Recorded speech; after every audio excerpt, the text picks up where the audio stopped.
السلام علیکم everyone, this is Meerab Zeeshan and you are watching Samaa stories. آج کل سی سی ٹی کے حوالے سے کئی قصے کہانیاں آپ لوگ سوشل میڈیا پر دیکھ رہے ہیں. کئی تو بالکل حقیقت پر مبنی ہیں اور کئی خود سے بنائی ہوئی کہانیاں بھی ہیں. اب کنفیوژن ہے، اس حوالے سے بات چیت کرنا تو ڈیفینیٹلی بہت امپورٹنٹ ہے. تو آج ہمارے ساتھ ایک بہت ہی خاص شخصیت موجود ہیں.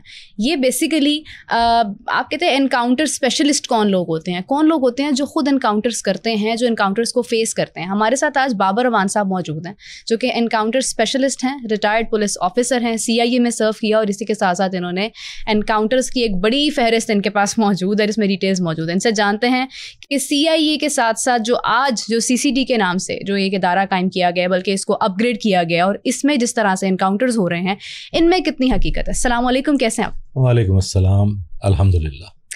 بابر صاحب، اگر آپ کی لائن یعنی آپ نے جس طرح سے سرو کیا ہوا ہے اور آپ کو انکاؤنٹر اسپیشلسٹ بھی کہا جاتا ہے، کتنا جگرا چاہیے انکاؤنٹرس کرنے کے لیے؟ دیکھیے، سب سے پہلے تو یہ جو اسپیشلسٹ کا لفظ ہے اسے آپ حذف کیجئے. اچھا، اسپیشلسٹ کوئی نہیں ہوتا، سرکمسٹانسز ہوتے ہیں جو آپ فیس کر رہے ہوتے ہیں لوگوں کی جان و مال کی حفاظت کے لیے، بچیوں کی عزتوں کی حفاظت کے لیے اور خاندانوں کی حفاظت کے لیے. ان سرکمسٹانسز کے دوران آپ کا ایسے درندوں سے سامنا ہو جاتا ہے کہ جن کا یقیناً فساد فی الارض کے حوالہ سے اس دنیا میں موجود رہنا خطرے سے خالی نہیں ہوتا. تو اس میں اگر آپ وہ اس آبسلیٹ ہو جاتا ہے، وہ اس دنیا سے رخصت ہو جاتا ہے، تو اسے کوئی اسپیشلائزیشن نہیں ہے، یہ کوئی MBBS یا کوئی FRCS کی ڈگری نہیں ہے. تو یس آف کورس میرے کریڈٹ پہ انکاؤنٹرز ہیں، اور وہ انکاؤنٹرز انتہائی بھیانک خطرناک درندوں کے انکاؤنٹرز ہیں.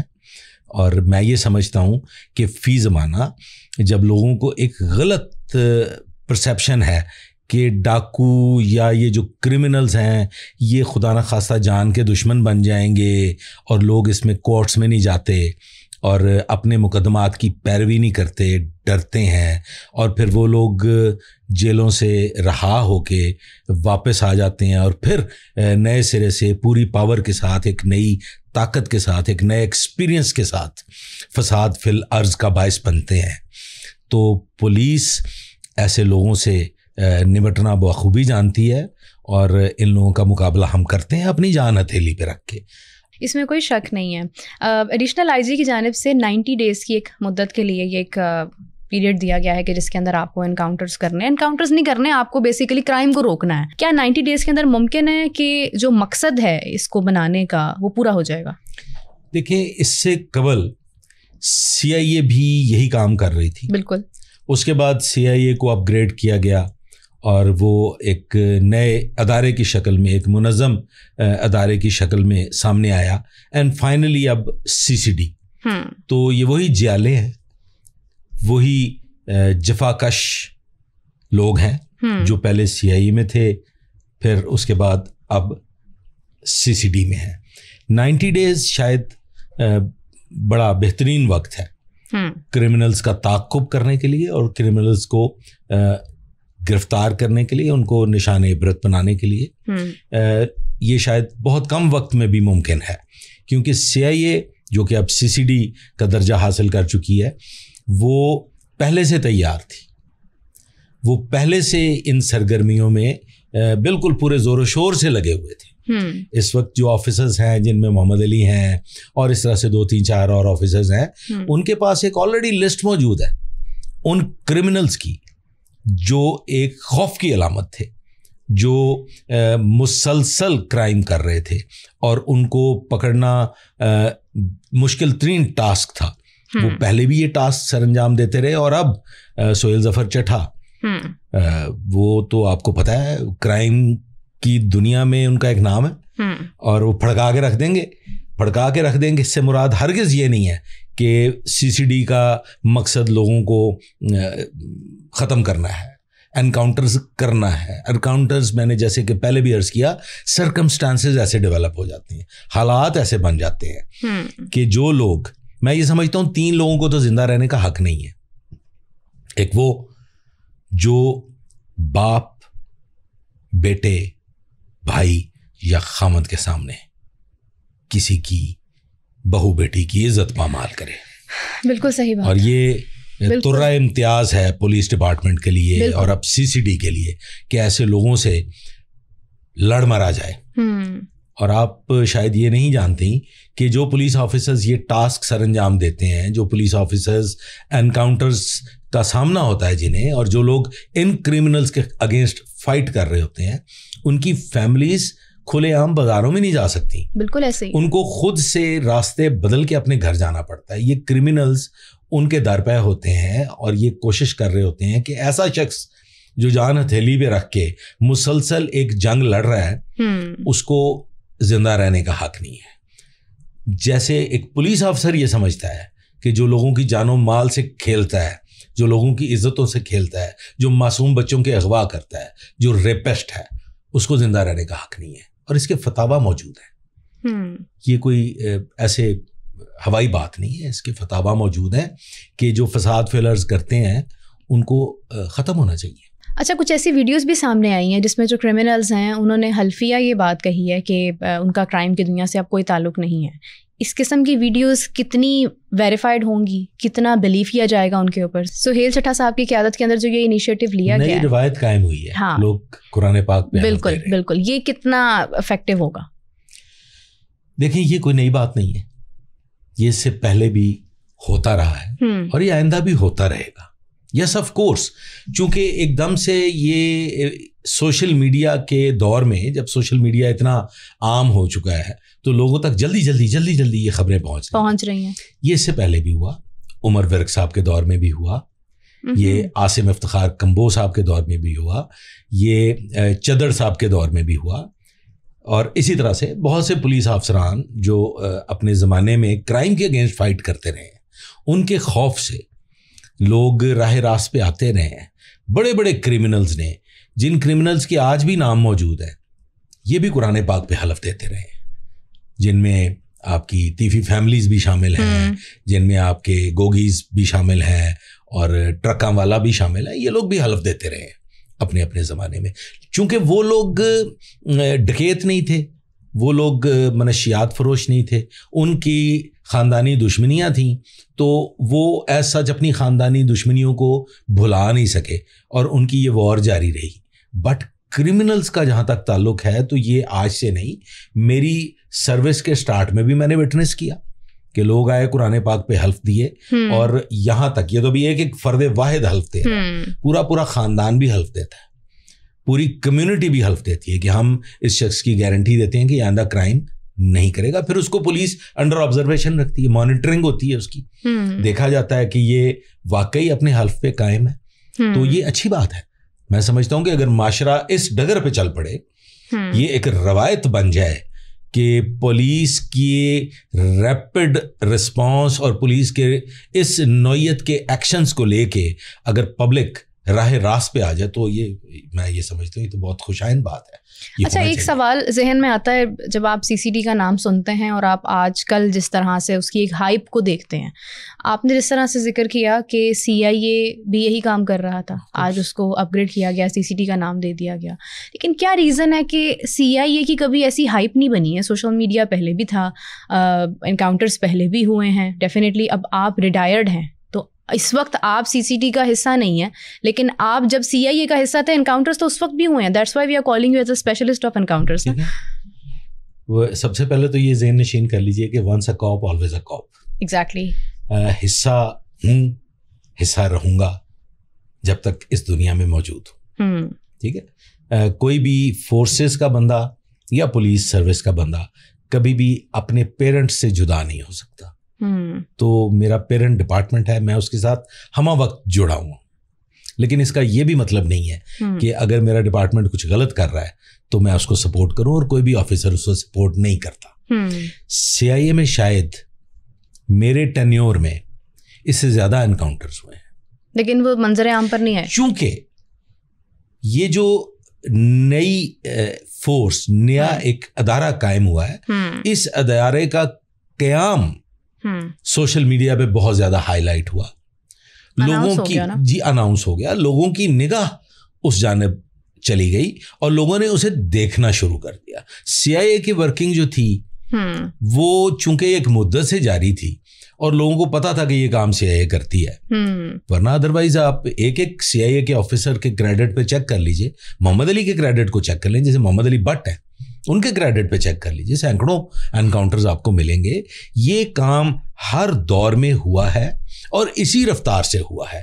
اب CCD کا جو قانون بنا ہے, جو نیا ایک لا انفورس ہوا ہے, وہ مضبوط ہے. اچھا, یہ ایک فرق ہے. یہ ایک فرق ہے. CCD کا اپنا ایک پولیس اسٹیشن ہے, وہ انڈیپینڈنٹلی کیس رجسٹر کرنے کی اتھارٹی رکھتے ہیں اور پھر اس کو انویسٹیگیٹ کرنے کی بھی اتھارٹی ان کے پاس ہے. اس کے علاوہ بہت سی جو کمزوریاں تھیں جو CIA کو فیس کرنی پڑی. CIA انفیکٹ کسی بھی ڈسٹرکٹ لیول پہ تھا, رائٹ, ٹھیک ہے, تو اس کی کمانڈ جو تھی وہ پنجاب لیول پہ نہیں تھی. یہ بہت عرصے سے ایک خواہش تھی ہم جیسے پولیس آفیسرز کی. ہم آج سے نہیں, مدتوں سے اس چیز کے خواہش مند تھے کہ ایسا ادارہ جو کرائم فائٹنگ کرے, جو کرمنلز کے اگینسٹ وار ہے, it's a war against criminals, exactly, تو اسے کم از کم اگر پاکستان لیول پہ نہیں تو صوبائی سطح پہ ایک کمانڈ کے انڈر ون روف کام کرنا چاہیے, جو آج ہو رہا ہے, جو آج الحمدللہ ہو رہا ہے. لاہور کا کرمنل اگر بکھر جا کے چھپ جاتا ہے, بکھر کا کرمنل اگر لاہور میں آ جاتا ہے, تو یہ ایک سینٹرلی کمانڈڈ آرگنائزیشن ہے, اس کو کوئی ہینڈی کیپ نہیں ہے, رائٹ, وہ کہیں بھی ایکشن کرے گی. اور اب کرمنلز کو چونکہ یہ پتہ چل گیا ہے کہ ہم جہاں بھی چلے جانا ہے پکڑے تو جانا ہے, ہمیں پناہ نہیں ملنی, وہ پھر اب پناہ جا کے کہیں کچے ملے گا. اینڈ فار یور انفارمیشن, اب بہت جلد کچے کا صفایا بھی انکاؤنٹر ہونے جا رہا ہے. دے گا. ہم نے اپنے بچپن سے دیکھا کہ ہم کرمنل کو ہیرو بناتے ہیں, ہمارا معاشرہ کرمنلز کو ہیرو بنا کے پیش کرتا ہے, ان پہ فلمیں بنتی ہیں, ان پہ ڈراماز بنتے ہیں, اور پبلک اس ہیروئزم میں بہت بلیو کرتی ہے, انفلوئنس ہو جاتی ہے, لوگوں کو غلط انفارمیشن دی جاتی ہے. اب ایک آدمی ڈکیتی کرتا ہے, چوریاں کرتا ہے, بتھے خوری کرتا ہے, اور وہ اگر 10 لڑکیوں کی شادی کرا دیتا ہے تو کیا یہ جائز ہے؟ ہم اس کی 10 لڑکیوں کی شادی کو لے کے اسے ہیرو بنا دیتے ہیں, اور جو 50 خاندان اس نے لوٹے ہوتے ہیں, جن کی جمع پونجی اس نے چھینی ہوتی ہے, جن کے گھروں پہ اس نے قبضے کیے ہوتے ہیں, وہ ہمیں دکھنا بند ہو جاتے ہیں. بابر صاحب, آپ کی جرنی میں اتنے سارے واقعات ہوئے ہوں گے کہ آپ بہت سی موویز کو ریلیٹ کر سکتے ہوں گے ان کے ساتھ. کوئی ایسا واقعہ آپ کو یاد آتا ہے کہ جس میں اسی طرح سے ہوا ہو کہ کوئی شخص ایک کرمنل ہے لیکن اس کو آئیڈیلائز کیا جا رہا ہو؟ دیکھیں, ایک اچھا شکر والا بڑا مشہور و معروف ہے, آپ لوگوں کے جنم سے پہلے کی داستان ہے, اس پہ ریسنٹ پاسٹ میں ایک فلم بنی تھی, اچھا شکر والا. اچھا شکر والا کون تھا؟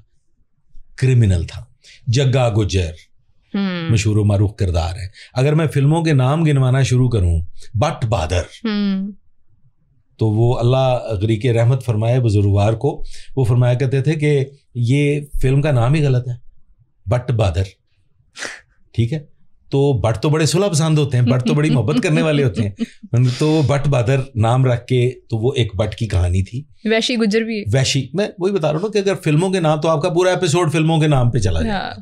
تو ہم لوگ کرمنلز کو ہمیشہ سے آئیڈیلائز کرتے ہیں, اور پولیس چونکہ کرمنلز کے اگینسٹ کام کرتی ہے, بالکل ایسے ہی ہے. آپ اسے کرپٹ بھی کہتے ہیں, آپ اس پہ کرپشن کے بے شمار الزامات عائد کرتے ہیں. ویئرز آپ نے کبھی یہ سوچا کہ کتنے ادارے اور ہیں, سول انسٹیٹیوشنز, جہاں پہ آپ کا کام بغیر لفافے کے ہوتا ہی نہیں ہے. آپ میٹر تو لگوا نہیں سکتے بغیر لفافے کے. پولیس بدنام ہے. پولیس ایک ہی وقت میں 2 لوگوں سے ڈیل کرتی ہے, ایک جھوٹا ہے, ایک سچا ہے. جھوٹے کا ساتھ دیں گے, جھوٹا خاموشی سے آپ کا شکریہ ادا کر کے چلا جائے گا, آپ کو پیسے دے دے گا. ظلم ہو جائے گا سچے کے ساتھ. اچھا بابر صاحب, آپ کے نزدیک کوئی واقعہ آپ کو یاد آتا ہو انکاؤنٹرز کے حوالے سے تو پلیز سنائیے گا. میں دیکھیے جی, بے شمار واقعات ہیں, گفتگو طویل ہو جائے گی, میں مختصراً آپ کو 2-3 واقعات گوش گزار کر دیتا ہوں. جب کوئی کرائم ہوتا ہے تو پولیس اس کی تفتیش سٹارٹ کر دیتی ہے. اس میں سے چند ایک واقعات ایسے ہوتے ہیں جو آپ کے اوپر بہت گہرا اثر چھوڑ دیتے ہیں. آپ کے لیے ایک المیہ بن جاتا ہے کہ یار یہ جو کچھ ہوا ہے اس میں اگر میری جان بھی چلی جائے تو میں نے اسے کیفر کردار تک پہنچانا ہے. اسی نوعیت کا ایک واقعہ جس میں ایک 5 سال کا بچہ اریب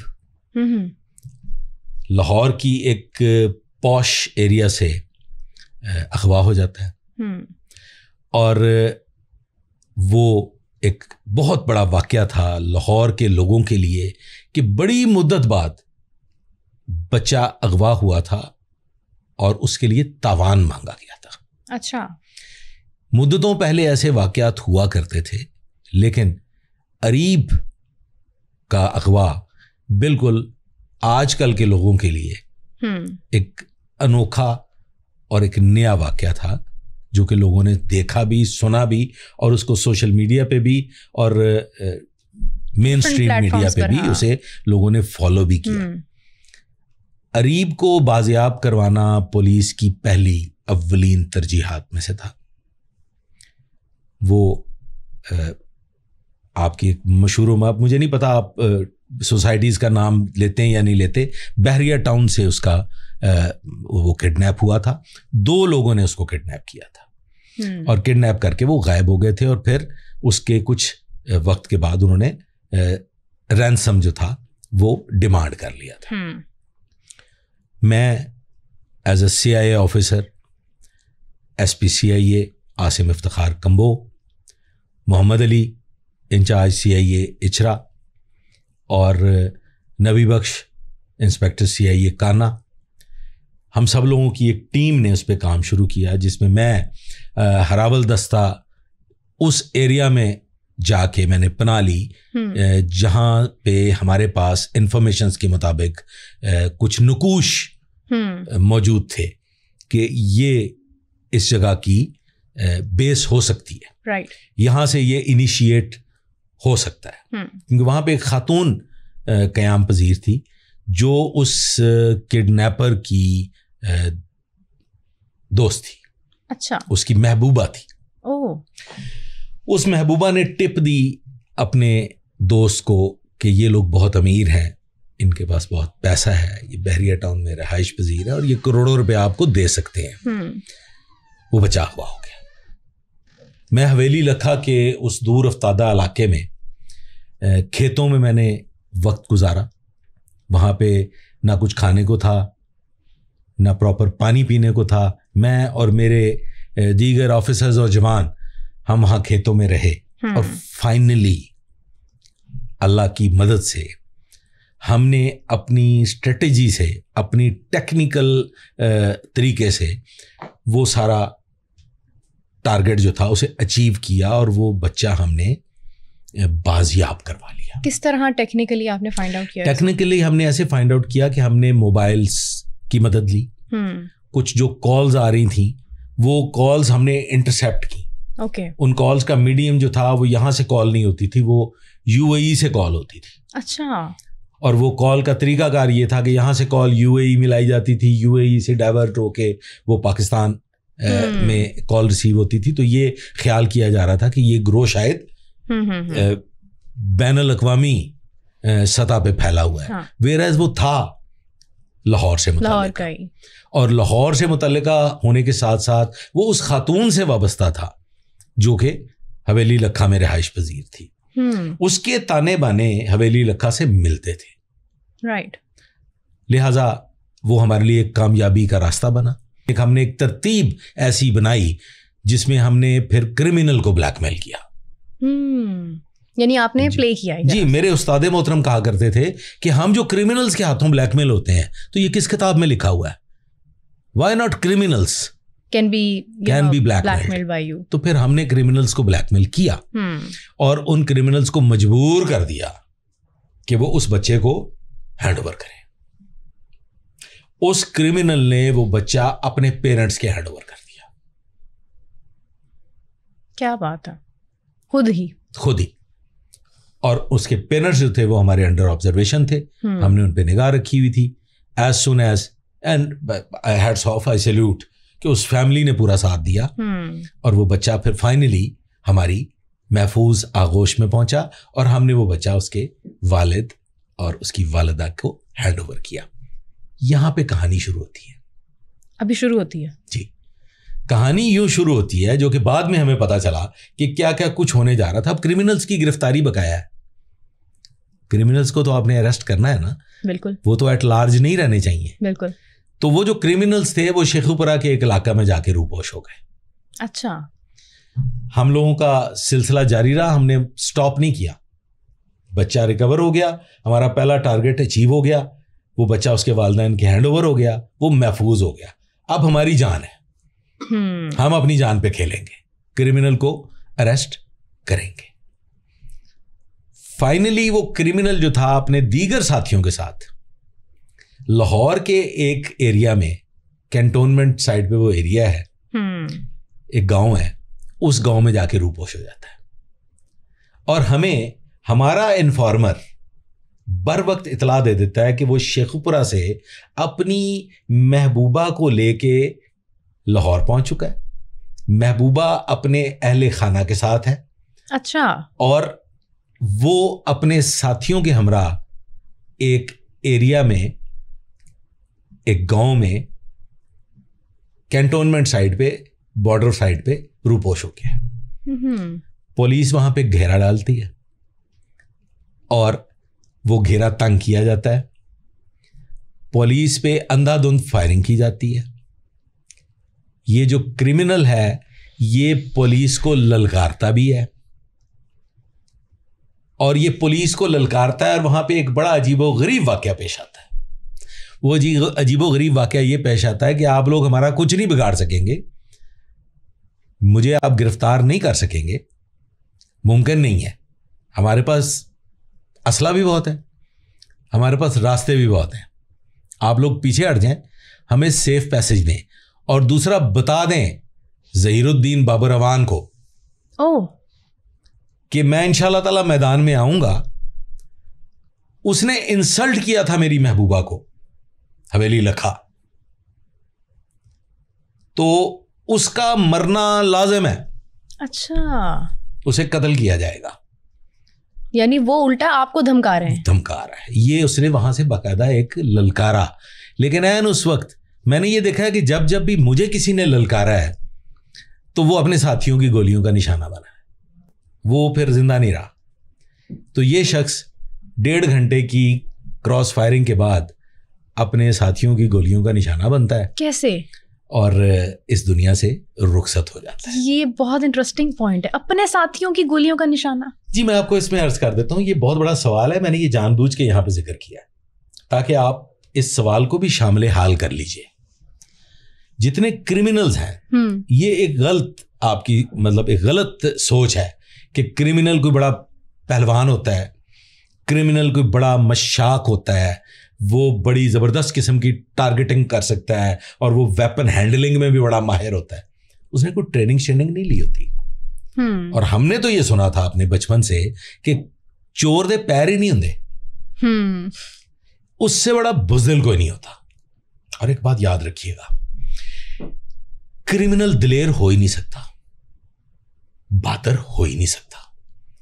بہادر لوگ بہو بیٹیوں کی عزتوں سے نہیں کھیلتے, بہادر لوگ بہو بیٹیوں کی حفاظتیں کیا کرتے ہیں, بہادر لوگ لوگوں کے جہیز نہیں لوٹا کرتے, بہادر لوگ محنت مزدوری کیا کرتے ہیں. بالکل صحیح. تو یہ چور, اچکے, ڈکیت بنیادی طور پہ غلیظ لوگ ہوتے ہیں, اور غلیظ بہادر نہیں ہوتا. یہ خوبصورت بات کی آپ. جب یہ پولیس کو دیکھتے ہیں تو بخلاہٹ کا شکار ہو جاتے ہیں, پھر یہ اندھا دھند بھاگنا شروع کر دیتے ہیں, اپنے آپ کو بچانا شروع کر دیتے ہیں. یہ جو ایک لفظ مشہور ہے کہ پولیس کے ساتھ مڈ بھیڑ میں ڈاکو اپنے ساتھیوں کی گولیوں کا شکار ہو گیا. ہاں, بڑی کنفیوژن ہے. اس کو کیا آپ اس اینگل سے نہیں لے سکتے کہ ڈاکوؤں کو تو یہ خطرہ ہوتا ہے کہ یہ جو بندہ پولیس نے, یا اگر جو پولیس لے کے گئی ہے اس کو کہیں ریکوری کے لیے یا ادروائز کسی موومنٹ پہ ہے, تو جو اس کے ساتھی ڈاکو ہیں ان کو اس بات کا خطرہ نہیں ہوتا کہ یہ پولیس کی کسٹڈی میں جتنی دیر رہے گا ہمارے راز افشا ہوتے رہیں گے, ہمارے بارے میں بہت سی معلومات پولیس تک پہنچ جائیں گی اس کی انٹروگیشن کے دوران, تو وہ خود بھی چاہ رہے ہوتے ہیں. ایسے بھی واقعات ہوئے ہیں کہ کرمنلز نے اپنے ساتھیوں کو پولیس کی کسٹڈی میں آ کے مارا ہے, چھپ کے کورٹ میں جاتے ہوئے, کہ اس کو راستے سے ہٹا دیا جائے, کہ اسے راستے سے ہٹا دیا اور ہماری مشکل آسان ہو, ہمارا راستہ. تو کیا ان کا راستہ آسان ہوتا ہے اس کے بعد؟ اس کے بعد ان کا راستہ آسان ہوتا بھی ہے, کیونکہ بہت سے چہرے چھپ جاتے ہیں, بہت سے نام چھپ جاتے ہیں. پولیس کو بیسکلی وہ سارے نام چاہیے ہوتے ہیں جو اس گینگ کا حصہ ہوتے ہیں, ان کی آماج گاہوں کو تلاش کرنا ہوتا ہے. موبائل فونز کا استعمال بڑا محدود پیمانے پہ کرتے ہیں کرمنلز, کھل کھلا کے استعمال نہیں ہوتا. موبائل فونز بڑے سوچ سمجھ کے ٹائملی استعمال کیے جاتے ہیں, پھر اس کے بعد پاور آف کر دیے جاتے ہیں. تو پولیس باہر طور جو ایک مین سورس آف انفارمیشن ہے وہ انسان ہی ہے, وہ ساتھی ہی ہوتے ہیں.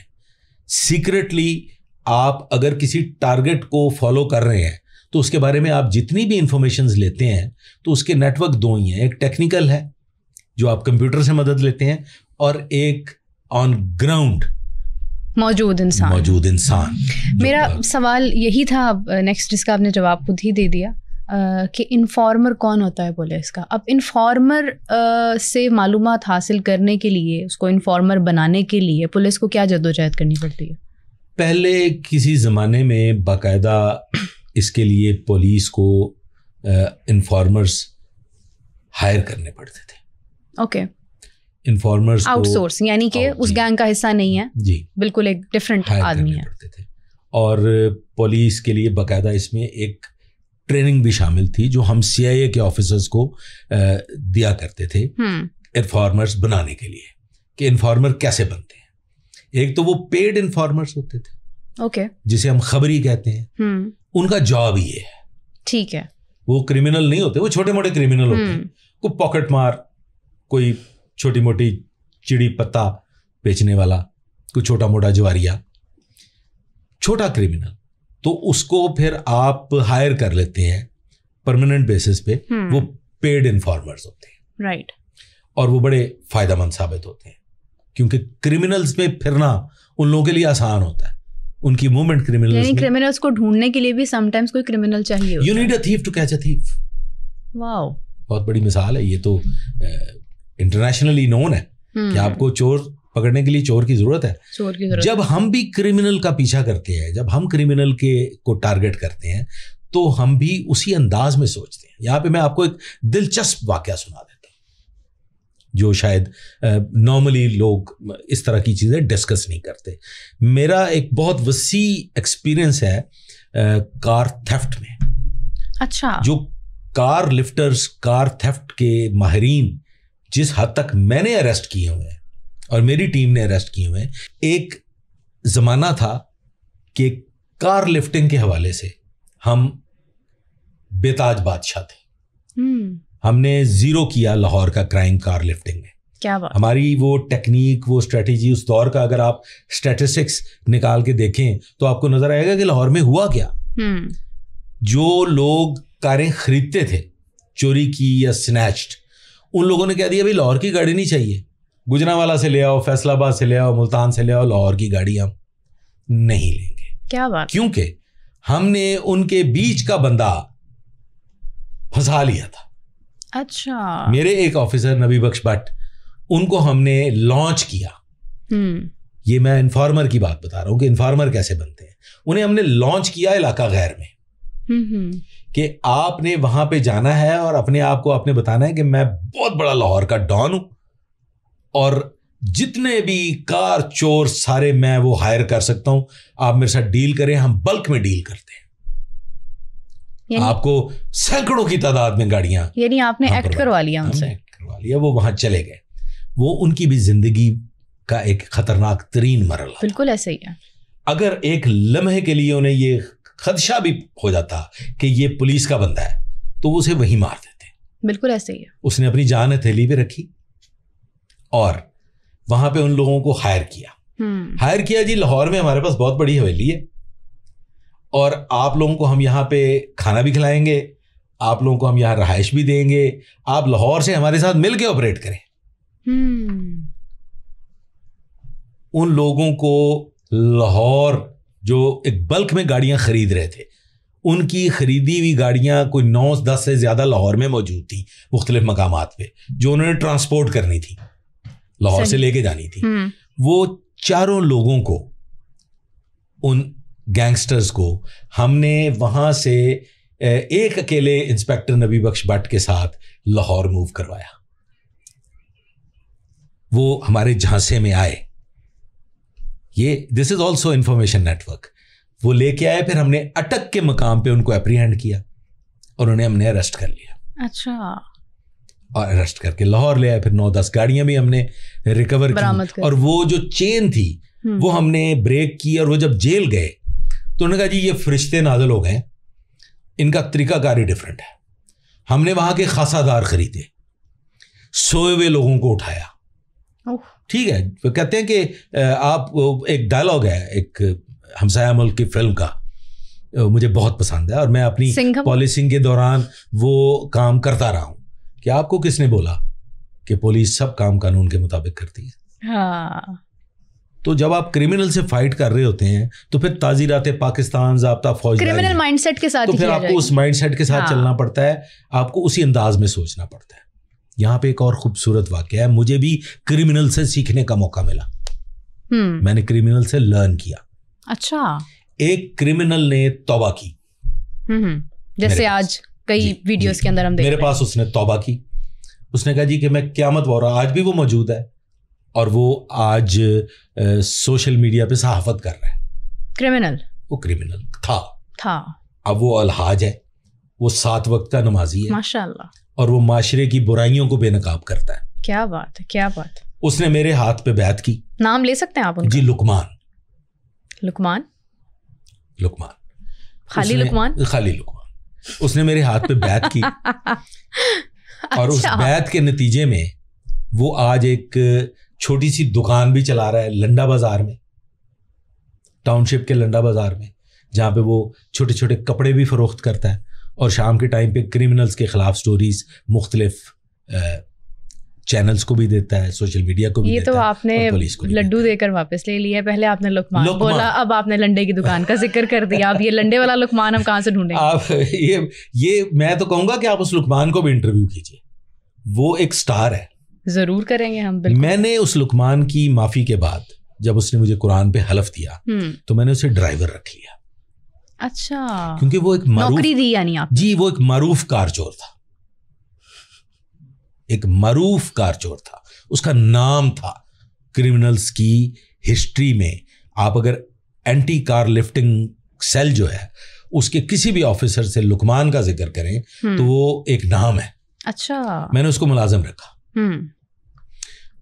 اور اسے کہا کہ تم گاڑی چلاؤ گے, میری گاڑی تم ڈرائیو کرو. آپ نے اتنا بڑا رسک لے کر, تنہا نہیں, میرے ساتھ. اوکے. میں اس سے لرن کرنا چاہتا تھا. یعنی آپ نے دودھ کی رکھوالی کے لیے بلی کو بٹھا دیا. جی, کرنا پڑتا ہے. میں یہ میسج دینا چاہتا ہوں آپ کے توسط سے تمام پولیس آفیسرز کو کہ ایسے تجربات سے گزرا کریں, آپ کو بہت کچھ سیکھنے کا موقع ملے گا. میں کیا کرتا تھا, میں نے جب بھی کہیں کسی ایریا میں کسی کرائم سین پہ جانا ہوتا تھا, یا کسی میٹنگ پہ جانا ہوتا تھا, یا اپنے کسی نجی مصروفیت پہ جانا ہوتا تھا, تو میں اسے کہتا تھا کہ لقمان گاڑی نکالو, اور خود اس کے ساتھ بیٹھ جاتا تھا. اب آپ سوچیں گے کہ یہ کیا, اس سے کیا لرن کیا آپ نے؟ میں نے لاہور کے وہ راستے لرن کیے کہ جن پہ کبھی پولیس سوچ بھی نہیں سکتی تھی کہ جائیں گے. پولیس ان راستوں پہ کبھی تصور نہیں کر سکتی تھی کہ یہ راستے بھی ہیں. جس وقت وہ گاڑی چلا رہا ہوتا ہوگا, تھوڑا سا تو آپ کا دل بھی دھک دھک کرتا ہوگا. نہیں, دیکھیں, جب پولیس والا اگر دل دھک دھک کرنے لگ جائے تو وہ کرمنل کے اگینسٹ فائٹ نہیں کر سکتا. اس کے پیچھے ایک بہت بڑا مقصد تھا. میں نے پھر لاہور کا وہ نقشہ بنایا جو آج بھی رائج ہے مختلف جگہوں پہ, جو کرمنلز کے لیے پاکٹس ہیں اور جو کرمنلز کے راستے ہیں, یا کوئی نو گو ایریا ہے. جی, تو مجھے بھی نئے سرے سے پتا چلا کہ گلبرگ سے سمن آباد جانے کا یہ ایریا بھی روڈ بھی ہو سکتا ہے, سمن آباد سے ماڈل ٹاؤن جانے کا یہ راستہ بھی اپنایا جا سکتا ہے, لاہور سے کانا کی طرف جانے کے لیے یہ راستہ بھی ہو سکتا ہے. اگر آپ بارڈر ایریا سے موو کر رہے ہیں تو جناب آپ ادھر سے ہوتے ہوئے بھی فیروزپور روڈ پہ جا سکتے ہیں, جو شاید میں کبھی زندگی پر ان راستوں پہ نہ جاتا. ارے واہ. جو میں نے اس سے لرن کیا, پھر میں نے اپنے سبارڈینیٹس کو, جو میرا امیجیٹ سٹاف تھا, ان کو باقاعدہ اس کی تربیت دی کہ جب کار چوری ہوگی تو ہم نے کدھر کدھر جانا ہے, ہم نے کہاں کہاں ناکہ بندی کرنی ہے, ہم نے کار چوری کو روکنے کے لیے جو ہمارے ناکہ بندی پوائنٹس ہوں گے وہ کون سے ہوں گے. یہ سیدھے راستے تو ہوں گے ہی نہیں, جو عام پبلک کی موومنٹ ایریاز ہیں وہ نہیں ہوں گے. کریمنل تو یہاں سے نکلے گا, یہاں سے جائے گا. تو وہ میں نے لرن کیا لقمان سے. کیا بات. اور اس نے مجھے فیوچر میں میری پوری سروس میں مجھے بہت فائدہ دیا. میں نے بہت سے کرمنلز اپریہینڈ کیے جن کے وہم و گمان میں نہیں تھا کہ یہاں اس موڑ پہ اس چوک میں ہم پکڑے جائیں گے. نبی بخش میرا سبارڈینیٹ تھا, میں اس کو بتاتا تھا کہ بچے کدھر ہو, وہ کہتا تھا سر فلانی جگہ. میں کہا فلانی جگہ پہنچ جاؤ, 100% یہاں سے یہ گاڑی گزرے گی, اور وہ گزرتی تھی. کیا بات ہے, تجربہ ہو گیا نا آپ کو, میں نے اس سے سیکھ لیا آپ نے. زبردست. آپ نے ابھی واقعہ سناتے ہوئے کہا تھا کہ جو شخص مجھے دھمکانے کی کوشش کرتا ہے پھر وہ اپنے ہی ساتھیوں کی گولیوں کا شکار ہوتا ہے. تو کیا آپ کے انکاؤنٹرز اسی طرح سے ہوئے ہیں یا آپ نے خود بھی کبھی کوئی انکاؤنٹر کیا؟ نہیں, دیکھیں جی, میرے انکاؤنٹرز کی لسٹ میں ایک انکاؤنٹر شامل ہے جس میں میں آپ کو وہ ضرور بتانا چاہوں گا کہ انکاؤنٹرز کیوں ہوتے ہیں, اور سارے کے سارے انکاؤنٹرز مشکوک ہی نہیں ہوتے, کچھ اچانک بھی ہوا کرتے ہیں. ڈیفینس چوک میں ایک گاڑی سنیچ ہوتی ہے. 2 ڈاکو ہیں, وہ ایک اچھے خاصے بندے سے جس کا ایک بندوق چلانے کا وسیع تر تجربہ ہے, اچھا, اسے گاڑی سنیچ کر لیتے ہیں. میرے بندوق چلانے سے وسیع تر تجربے کو ہی آپ کافی سمجھیے گا, تجربہ ہے, اس سے گاڑی سنیچ کر لیتے ہیں. میں جہاں آپ کو لے کے آنا چاہتا ہوں وہاں پہ آپ آئیے. ہم اپنی جو طریقہ کار ہے, روٹین ہے, اس کی مصروفیات میں ہے, اور آرے بازار کا وہ علاقہ ہے کینٹونمنٹ کا, ہم وہاں موجود ہیں اور ہماری روٹین کی مصروفیات ہے. وائرلیس پہ میسج چلتا ہے کہ ڈیفینس چوک سے ایک گاڑی سنیچ ہو گئی ہے اور اس کا رخ ہے بٹا چوک کی جانب. 15 پہ کال چل گئی, ہم بھی سن رہے ہیں. ہمارا شروع سے ایک طریقہ کار رہا ہے کرائم فائٹنگ میں کہ وائرلیس سیٹ رات کو بھی اس تکیے کے ساتھ رکھ کے سوئے گئے. عادتاً وہ پورے لاہور کو سن رہے ہیں کہ کہاں کیا ہو رہا ہے, اپ ڈیٹ رہنے کے لیے. رائٹ. اسی کو مد نظر رکھتے ہوئے ہم وائرلیس سن رہے ہیں. میں اور میری ٹیم ہم فوراً اٹھتے ہیں اور آنن فانن ہم رش کرتے ہیں اس ایریا کی جانب جدھر اس گاڑی نے آنا تھا. ہمارے وہاں پہنچنے سے کوئی 1-1.5 منٹ قبل وہ گاڑی اس ایریا کو کراس کرتی ہے. ٹھیک, 1-1.5 منٹ پہلے. 1-1.5 منٹ پہلے. اور ہمیں وہاں سے انفارمیشن ملتی ہے کہ واقعی اس طرح کی ایک گاڑی, آپ سمجھتے ہیں جب کوئی بڑی تیزی میں انتہائی بےہودہ انداز میں گاڑی چلاتا ہوا کسی چوک کو کراس کرتا ہے تو سب لوگ وٹنس کرتے ہیں کہ یار یہ کیا ہوا. ہاں ایسے ہی. تو وہ ہمیں یہ پتا چل گیا کہ اب سے 1.5 منٹ قبل گاڑی یہاں سے کراس کر گئی سیدھی, اور وہ بڑی تیز رفتاری سے گاڑی چلا رہے تھے. اوکے فائن, ہم بھی اس طرف چل پڑتے ہیں. میری ایک ٹیم آلریڈی ایئرپورٹ کی طرف موجود تھی, لاہور ایئرپورٹ والی سائڈ پہ. میں ان کو کال کرتا ہوں کہ آپ اگر یہاں قریب ترین موجود ہیں اور آپ یہاں سے موو نہیں کر گئے تو سامنے سے آ جائیں. میں اور میری ٹیم پٹا چوک سے, اور ان کو میں میسج دے دیتا ہوں جس میں ایک بڑے معروف پولیس آفیسر ہے, میں اب ان کا نام نہیں لینا چاہوں گا, آج کل زیر عتاب ہے, وہ ایئرپورٹ والی سائڈ سے مجھے سپورٹ دینے کے لیے روانہ ہو جاتے ہیں. اینڈ اس وقت کہ جب ہم کوئی تقریباً 400 میٹر کے فاصلے پہ ہیں اور وہ سامنے سے آ رہے ہیں, ان کو گاڑی کیا وہ سارے جو اسپیسیفکیشنز اس کی ڈسکرپشن ان کو بتا دی گئی ہیں. مجھے کال آتی کہ سر جی کرنا کی ہے, میں کہ پڑھنا ہے انہوں.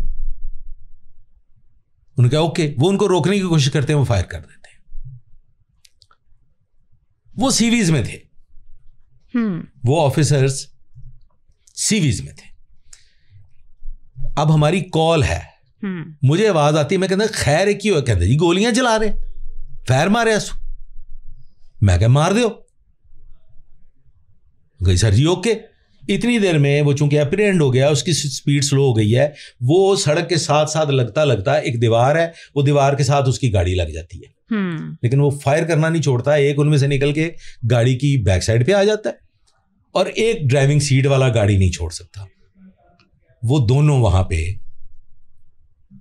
اللہ کے سپرد ہوتے ہیں ہماری فائرنگ سے. پوائنٹ جو میں بتانا چاہتا ہوں, جن صاحب کی گاڑی سنیچ ہوئی, وہ گاڑی برآمد ہو گئی, ظاہر ہے ان صاحب کو ملنی ہے, رائٹ. اب ان صاحب کو کورٹ میں جانا چاہیے, بالکل, لیکن گاڑی مل گئی نا, ایف آئی آر ہو گئی, پولیس انکاؤنٹر ہو گیا ان لوگوں کے ساتھ, پولیس نے اپنی جان ہتھیلی پہ رکھ کے ان کی گاڑی ریکور کر لی. اب ان کو جانا چاہیے نا کورٹ میں, اور وہ کوئی بزدل آدمی نہیں ہے, بندوق چلانے کے ماہر ہیں, ٹھیک ہے. ہی ریفیوزڈ. انہوں نے کہا جی بس گاڑی مجھے مل گئی ہے, مجھے یہ کوٹوں شوٹوں کے چکر میں نہ ڈالیں. میں وہاں پہ اڑ گیا, میں نے کہا گاڑی نہیں دینی. میں نے ڈی آئی صاحب سے بات کی, میں کہا سر جی یہ تو کوئی گل نہ ہوئی, میں مر جاندہ, میرے جوان مر جاندے, ہم وہاں پہ ہماری ڈیڈ باڈیز آ کے آپ اٹھاتے, ہم نے جان ہتھیلی پہ رکھ کے یہ گاڑی ریکور کی ہے, اور یہ صاحب جو ہے یہ اب اس کے اگینسٹ ایویڈنس دینے کے لیے تیار نہیں ہے. ان صاحب نے ایویڈنس نہیں دی. ایک سوال اس میں کرنا چاہ رہی ہوں, گاڑی برآمد کرتے وقت وہ جو 2 شخص, ایک چھپ گیا تھا, ایک ڈرائیونگ سیٹ پہ تھا, کیا وہ مارے گئے؟ جی وہ میں نے بتایا نا کہ وہ واصل جہنم ہو گئے. تو پھر اس کے لیے تو آپ کو انتہائی ضرورت تھی. جی میں وہی عرض کر رہا ہوں کہ ان صاحب نے ہمارا ساتھ نہیں دیا. ان کو گاڑی مل گئی, اور جب ہم نے ساری پڑتال کی تو وہ ایک گاڑی نہیں تھی, وہ بے شمار اور گاڑیاں بھی سنیچ کر چکے تھے. اس میں ایک عدد لینڈ کروزر بھی وہ سنیچ کر چکے تھے. اچھا, لیکن وہ جو گولیاں چلانے کے ماہر صاحب تھے انہوں نے ایویڈنس نہیں دیا. پھر ان کے ساتھ کیا ہوا؟ کچھ نہیں ہوا. کیا ہو سکتا, مطلب آپ کسی کو مجبور تو نہیں کر سکتے کہ وہ جا کے کورٹ میں بیان دے, کورٹ میں جا کے ایویڈنس دے کہ جی یہ لوگ ہیں جنہوں نے میری گاڑی چھینی تھی, اور پولیس نے اپنی جان ہتھیلی پہ رکھ کے فلاں چوک میں یہ گاڑی ریکور کی. تو یہ بات میں آپ کو اس لیے بتانا چاہتا تھا, یہ انتہائی ضروری تھی کہ کرمنلز کے اگینسٹ بڑے بڑے بہادر لوگ عدالتوں میں نہیں جاتے. جب آپ ایف آئی آر رجسٹر کرواتے ہیں, جیلیں بھری پڑی ہیں, کون لوگ ہیں؟ کرمنلز ہیں نا. وہ جیلوں میں کسی گھوڑوں کو, وہ دیسی زبان میں میری زبان ذرا تھوڑی سی تلخ ہو جاتی ہے بعض اوقات, لیکن نہیں, گھوڑوں کو جو کھرکھنا کرتے ہیں وہ تو نہیں ڈاکو پکڑتے نا, ڈاکو تو پولیس پکڑتی ہے. تو یہ جو جیلیں بھری پڑی ہیں ڈکیتوں سے, چوروں سے, کرمنل سے, ریپسٹ سے, یہ پولیس نہیں بھیجے ہوئے ہیں. صحیح بات. اور وہ جب جیل سے واپس آ جاتے ہیں, آپ ایک لمحے کے لیے یہ سوچئے کہ بعض اوقات ایسے کیسز ہوتے ہیں جن میں کوئی ایویڈنس نہیں ہوتی, جن میں فیملیز کیس رجسٹر نہیں کرواتی. بالکل, یہ تو ہے. دیکھیں پولیس اگر ساتھ دینا بھی چاہے, ایک خاتون کا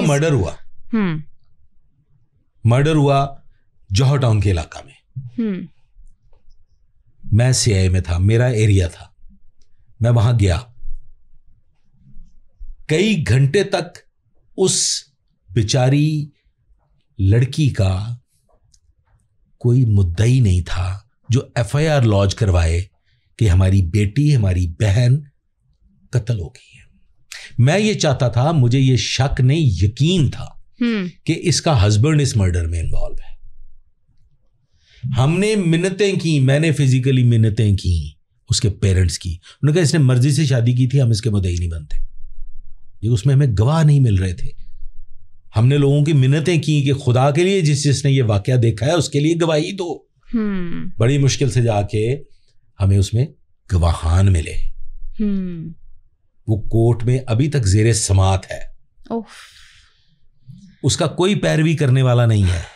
میں ہوں صرف, نہ وہ میری بہن تھی, نہ بیٹی تھی, نہ میری رشتہ دار تھی, لیکن اس کی لاوارسی کو دیکھتے ہوئے اس موقع پہ میں نے اپنے رب سے یہ وعدہ کیا تھا کہ اس کے ڈاکو بھی پکڑوں گا, اس کے قاتل گرفتار ہوں گے اور ان کو میں جیل بھجواؤں گا, خواہ اس کے لیے مجھے جو بھی کرنا پڑے. اور میں نے کیا. میں نے اس کے سارے قاتل پکڑے, ماشاءاللہ, ویپن ریکور کیا, اور میری خواہش تھی کہ یہ اپنے ساتھیوں کی فائرنگ سے لقمہ اجل بنے. لیکن اس میں چونکہ ویپن بھی ریکور ہو گیا تھا, ساتھی بھی سارے ہی پکڑے گئے تھے. کون تھے ساتھی بائی دا وے؟ وہ سب اس کے محلے دار, اس کے دوست, کرمنلز, اور وہ تھے ٹارگٹ شوٹرز. یعنی اس لڑکی کو اس کے ہسبینڈ نے قتل کیا؟ اس کے ہسبینڈ نے اور اس کے ہسبینڈ کی سابقہ بیوی نے قتل کروایا تھا. اوکے, وہ میرڈ تھا پہلے بھی؟ وہ پہلے میرڈ تھا. تو وہ لقمہ اجل بننا چاہیے تھا, کیونکہ مجھے یہ پتا ہے کہ وہ بری ہوگا. جس نے فائر مارا وہ بھی بری ہوگا. بیوی کو تو وہ اپنی کو پہلے ہی معاف کر چکا ہے, وہ گھر آ گئی ہے. اب پیچھے 2 مین کرمنلز رہ گئے ہیں. ایک وہ جو مددگار تھا جس نے ڈیل کروائی, جس نے پیسے کا لین دین کیا, اور ایک وہ جس نے ٹارگٹ شوٹ کیا تھا. تو بچ جائیں گے. بابر روان صاحب, آپ کی کہانیاں, بلکہ یہ تو خیر ریالٹیز ہیں, اتنی زبردست ہیں اور اتنی سبق آموز ہیں کہ دل کر رہا ہے کہ آج پورا وقت آپ کے ساتھ ہی ہم پروگرام کرتے رہے, لیکن ہمارے پاس انفارچونیٹلی وقت کم ہے. ایک کہانی اور سن لیجئے, وقت کی کمی میں شامل کر لیجئے. جی سنا دیجئے. چاند رات 9 بجے کا وقت, 15 پہ کال ہوتی ہے. فیصل ٹاؤن لاہور کا علاقہ ہے کہ ایک گھر میں ایک 58 ایئرز اولڈ لیڈی قتل ہو گئی. میں انچارج ہوں ایریا کا, موقع پہ پہنچتا ہوں, حالات و واقعات دیکھتا ہوں, CCTV فوٹیجز کلیکٹ کرتا ہوں. 2 مہینے کی مسلسل جد و جہد کے بعد وہ کرمنلز پکڑے جاتے ہیں. اور وہ کون ہوتے ہیں؟ یہ بھی بڑا امپورٹنٹ ہے. میں آپ کو صرف وہ واقعات بتا رہا ہوں جس میں آپ دیکھیں گے کہ پولیس کی مجبوریاں کیا ہیں. وہ کرمنلز پکڑے جاتے ہیں, وہ ڈاکو ہیں, سمپل. اچھا, یہ مرڈر کیوں ہو جاتا ہے کہ جب وہ گھر کے اندر داخل ہوتے ہیں تو وہ جو 58 ایئرز اولڈ لیڈی ہے وہ بڑی تکڑی ہے.